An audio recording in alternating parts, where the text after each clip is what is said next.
अस्सलाम वालेकुम दोस्तों, welcome back to another video. क्या हाल चाल है? उम्मीद करता हूँ सब खैरियत से होंगे। अल्लाह ताला हम सबको अपने हिफ्ज़ मान में रखे, बुरी नज़र से बचा के रखे। आमीन सुम्मा आमीन। काफ़ी ज़्यादा लोग जो है ना मुझसे पूछते हैं कि दानिश भाई दुबई में जो है हम फैमिली के साथ शिफ्ट हो रहे हैं, हमारी जॉब लग गई, तो घर लेने का क्या प्रोसीजर है, अपार्टमेंट किस तरीके से ले सकते हैं, इसके बारे में जो भी आपके पास नॉलेज है जो भी है तो हमसे हमारे साथ ज़रूर शेयर करें। तो इस वीडियो में मैं आपको डिटेल से बताने वाला हूँ कि कौन से ऐसे पॉइंट्स हैं जो आपको घर में घर लेते वक्त अपने दिमाग में रखना है। ठीक है ना? तो वीडियो बहुत काफ़ी इन्फॉर्मेटिव रहने वाली है। इस वीडियो को आपने लास्ट तक देखना है ज़रूर। लेकिन वीडियो में आगे बढ़ने से पहले मैं आप लोगों से एक रिक्वेस्ट करना चाहूँगा जो कि बहुत ज़रूरी है। नीचे डिस्क्रिप्शन में मैंने एक चैनल का लिंक दिया है जो कि कुकिंग का चैनल है, और मेरी छोटी सिस्टर है, वो काफ़ी जो है एफर्ट कर रही है, अच्छा खाना बना रही है। तो आप लोग ज़रूर जाएँ उस चैनल के ऊपर, ज़रूर जाके सब्सक्राइब करें, क्योंकि आप सब लोगों की सपोर्ट की बहुत ज़्यादा ज़रूरत है। ठीक है? क्योंकि दुबई में आने के बाद जो है आपको पता है, रहने के बाद जो सबसे बड़ा मसला होता है ना, वो खाने पकाने का होता है। तो आप चैनल को सब्सक्राइब कर लेंगे तो आपको पता चल जाएगा कि इंडियन पाकिस्तानी खाने किस तरीके से और बनते हैं। तो ज़रूर भाई के कहने पे सब्सक्राइब करना ज़रूरी बनता है, और 2-2 मिनट की एटलीस्ट ज़रूर वीडियो देखिएगा। चले आगे बढ़ते हैं। अच्छा, सीन ये चल रहा है, देखिए सबसे पहले आपने जब भी यहाँ घर लेना है ना, तो यहाँ पे तरीक़ेकार क्या होता है, यहाँ पे बेसिकली रेंटल्स जो होते हैं ना, वो चेक के थ्रू जाते हैं। अब अगर आपको कोई मिसाल के तौर पे दुबई में शारजा की बात कर लेते हैं, चलें। मोस्टली जो है ना प्रोसीजर सेम ही रहता है। अच्छा, अब अगर कोई आपको जैसे कि मिसाल के तौर पे मान लीजिए 1 बेडरूम पसंद आ गया, 1 बेडरूम हॉल, उसका रेंट है 30,000 दिरहम। ठीक है? तो साल का हो गया 2,500 दिरहम।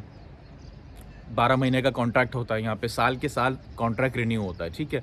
अच्छा, तो आपने क्या करना है, अब आपने सबसे पहले आपकी कोशिश ये होगी कि आप लैंडलॉर्ड जो है ना उससे डायरेक्टली मिलें, उसके साथ डायरेक्टली लिंक करें। क्योंकि लैंडलॉर्ड के साथ अगर आप डायरेक्टली लिंक करेंगे ना, तो आप नेगोशिएशंस कर सकते हैं, आप उस कमीशन छुड़ा सकते हैं। क्योंकि अगर बीच में ऑफिस इन्वॉल्व हुआ, मिसाल के तौर पे जिस बिल्डिंग की आप बात कर रहे हैं वो बिल्डिंग अगर किसी ऑफिस के पास है, तो फिर ऑफिस अपना कमीशन भी रखता है। ठीक है? अच्छा, कमीशन आप जब लेने के लिए जाएँगे तो पहले पूछ लेंगे, चाहे वो लैंडलॉर्ड हो चाहे जो भी हो, कि आपका कमीशन कितना है। अभी फ़िलहाल तो कोविड की वजह से जो है ना, यहाँ पे कमीशन जो पहले 2-2 हज़ार माँगते थे, अभी 500 में भी देने के लिए तैयार है। सीन ये चल रहा है। लेकिन ये वीडियो पता नहीं आप जब देखें तो उस हिसाब से आप देख लीजिएगा। ठीक है? तो अब जो है ना, लोग बोलते हैं कि 4 चेक्स, 4 चेक्स या 6 चेक्स। ठीक है? अब लैंडलॉर्ड कहता है आपके लिए जो कन्वीनिएंट हो वो देख लें। तो ज़्यादातर मोस्टली 4 चेक्स के ऊपर बात जाती है। ठीक है? अब 30,000 का अगर मिसाल के तौर पे मान लीजिए कि अपार्टमेंट आपको मिल रहा है, तो 2,500 मंथली के हिसाब से ये हो गया कि पहला आपने जो है ना कैश देना पड़ता है पहले से, बाकी 3 आप जो है ना चेक लिख के देते हैं उसको। यानी कि मिसाल के तौर पे 3 महीने का रेंट आप उसको कैश देंगे, 7,500 दिरहम। ठीक है? और बाकी के जो 3 चेक्स हैं वो आप आफ्टर एवरी 3 मंथ्स वो आप उसको देंगे। ठीक है? अच्छा, ये आपने एक चेक दे दिया, उसके बाद आप जमा कराते हैं डिपॉज़िट, पानी, बिजली, गैस वगैरह का। ठीक है? वो तकरीबन 2,000 दिरहम उसका वो डिपॉज़िट होता है, तो ये हो गया 9,500 दिरहम। ठीक है? अच्छा, 9,500 दिरहम। इसके अलावा कॉन्ट्रैक्ट और बल्दिया के म्युनिसिपैलिटी चार्जेस, जो कि आई थिंक शारजा में 4% है। ठीक है? तो अगर कॉन्ट्रैक्ट का 4% लगाएँ आप सिंपली, तो आप उसको 30,000 है तो उसका आप कैलकुलेट कर लें, तो पहले 4% था, तो अब शायद शारजा में दोबारा 2% कर दिया है। तो 600 दिरहम स्ट्रेट जो है 2% जो है ना उसका वो चार्जेस चलेगा कॉन्ट्रैक्ट के। तो ये आपने 6, तो तकरीबन 10,000 दिरहम आपके पास ऑन द स्पॉट होना चाहिए। आपने घर ले लिया, फिर एवरी 3 मंथ्स आप वो सारी चीज़ें चलती रहती हैं। अच्छा, तो एवरी 3 मंथ आपका चेक जाएगा। अच्छा, दूसरी चीज़, इंपॉर्टेंट चीज़ ये है कि आपका चेक रिटर्न नहीं होना चाहिए किसी भी सूरत। बैंक में आपके पास पैसे होने चाहिए, वरना चेक रिटर्न के चार्जेस आपको पता है उसके कॉन्सिक्वेंसेस बहुत बुरे होते हैं। जब आप घर लेते हैं ना, तो आपने लैंडलॉर्ड से सारी क्लियरली बात करनी होती है। इसकी मेंटेनेंस आपके ज़िम्मे, एसी की मेंटेनेंस आपके ज़िम्मे, तमाम चीज़ें जो होंगी, क्योंकि बहुत सारी मेंटेनेंस फ्री बिल्डिंग नहीं होती हैं, बहुत सारी मेंटेनेंस फ्री बिल्डिंग होती हैं, एसी भी रिपेयर करके देते हैं। और second thing is that which is very important, कि आपने हमेशा सेंट्रलाइज एसी, या नीचे देखेंगे तो स्प्लिट एसी वाला लेना है। विंडो एसी वाला यहाँ पे कभी भी मत लेना, क्योंकि विंडो एसी इतनी बिजली खाता है, इतनी बिजली खाता है कि आप परेशान हो जाएंगे। ठीक है ना? बिजली का बिल बहुत ज़्यादा आएगा। तो सेंट्रल एसी या फिर वो। अच्छा, और दूसरी इम्पॉर्टेंट चीज़ें ये होती हैं कि आपने ऑफिस को इन्वॉल्व नहीं करना। और जब आप कॉन्ट्रैक्ट कर रहे होते हैं, तो उनसे आप ये चीज़ पूछेंगे कि नेक्स्ट ईयर जब मैं ये कॉन्ट्रैक्ट रिन्यू करने के लिए जाऊंगा, तो क्या मुझे ऑफिस के चार्जेस का कमीशन दोबारा से पे करना पड़ेगा?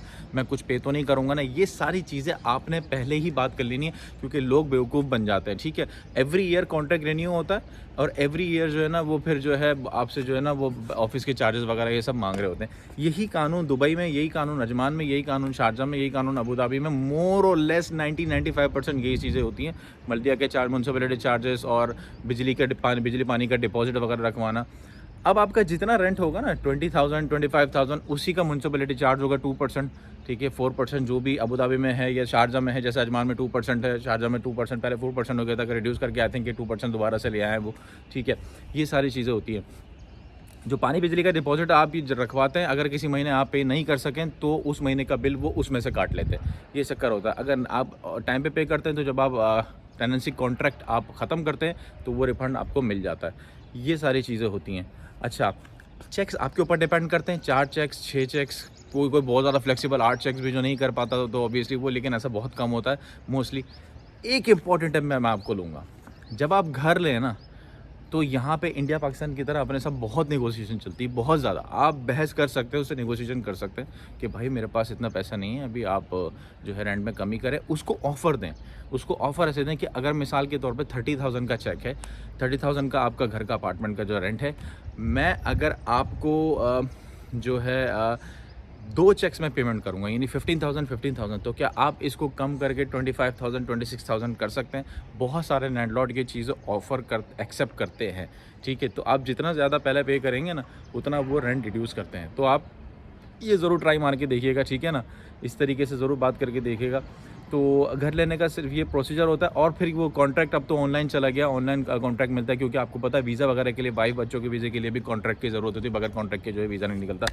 ये कुछ पॉइंट्स थे घर लेने का जो तरीक़ेकार होता है, मैंने आप लोगों को बता दिया। अब जो लोग इंडिया पाकिस्तान से फैमिली के साथ आना चाहते हैं ना, तो उन लोगों को एटलीस्ट नो हाउ उन लोगों को पता चल जाता है, ठीक है ना। क्या होता है, कॉन्ट्रैक्ट बनाने के लिए ना आपको जाना पड़ता है टाइपिंग सेंटर, ये वहाँ जाता है, ठीक है। आप और लैंडलॉर्ड दोनों जाएंगे, वहाँ जाएंगे, ठीक है ना। अगर तो इंडिविजुअल लैंडलॉर्ड से डायरेक्ट बात हो रही है ना, तो आप दोनों टाइपिंग सेंटर जाएंगे, वहाँ जाके कॉन्ट्रैक्ट बनवाएंगे, ठीक है।